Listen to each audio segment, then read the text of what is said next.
स्टपबोर्ड भांगी पुलिस आड़ को माड़गला गोरु बोझे गाड़ी बेआईन बेपार में बाधक साजी पुलिस बाबू को जीवन मारिदेवा लगी गाड़ी माड़ी जाइथिला एवं कौनसी मते पुलिस बाबू को जीवन बंची जाइथिबा लाइव वीडियो परिलिखित होईछि।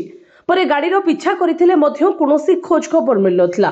तेबे गतकाली 4टी गोरु बोझे गाड़ी चांदबाली बाहरिछि एवं एही थाना देई भद्रक जीव बोली सूचना पाइबा परे थाना सम्मुखरे सेगुडी को अटकाइबा पई प्रस्तुत होइथिले पुलिस।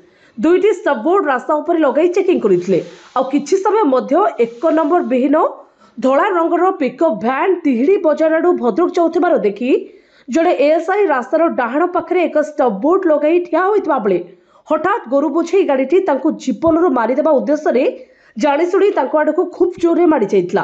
तेबे जीवन बंचाइबाकु जाई रास्तार डाहाण पाखकु डेई पड़िथिले और 2टी स्टपबोर्ड भांगिथिबा बेले उक्त गाड़ीर पिछा करा जाइतला मात्र कौनसी सन्धान मिल नथिला। सेबली पुलिस चढ़ाऊ सूचना पीरहाट बजार एक गोरु बोझे गाड़ी फेरी जाइथिबा वीडियो देखा मिली।